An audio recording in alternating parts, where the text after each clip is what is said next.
अगर कश्मीर वैली और जम्मू कश्मीर आज भारत के साथ है, उसका श्रेय अगर किसी को जाता है तो पंडित जवाहरलाल नेहरू को जाता, शेख अब्दुल्ला को जाता है।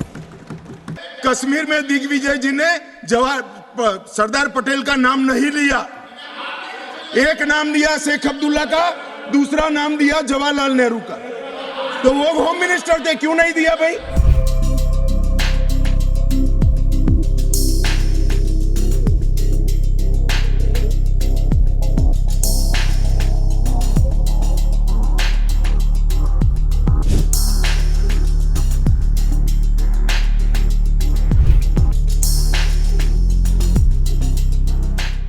स्थापित राज्य को समाप्त करके यूनियन टेरिटरी बना दिया गया। क्यों बना दिया गया? और अब यह प्रस्तावित किया जा रहा है कि वापस उसे राज्य का दर्जा दिया जाए।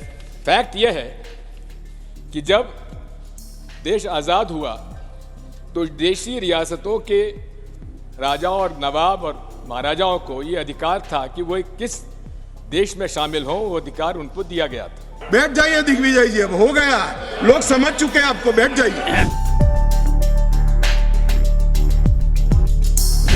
अगर कश्मीर वैली और जम्मू कश्मीर आज भारत के साथ है, उसका श्रेय अगर किसी को जाता है तो पंडित जवाहरलाल नेहरू को जाता, शेख अब्दुल्ला को जाता है। अभी कहा गया नेहरू के कारण कश्मीर यहां है।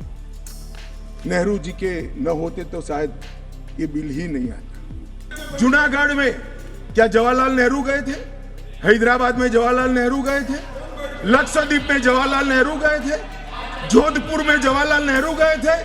जवाहरलाल नेहरू एक ही जगह काम देखते थे, जम्मू कश्मीर में, जिसको आधा छोड़कर आ गए।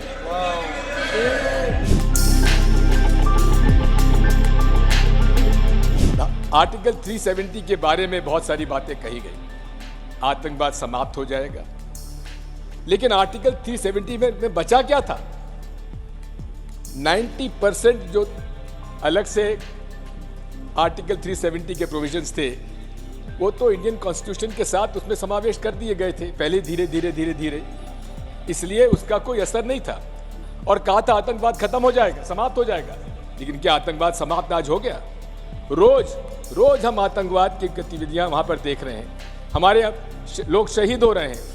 है हमें संवेदनशीलता कश्मीर के युवाओं के लिए, मगर संवेदनशीलता की व्याख्या टेररिज्म के लिए नहीं। माफ करना दिग्विजय जी, टेररिस्टों के लिए हमारे मन में कोई संवेदना नहीं।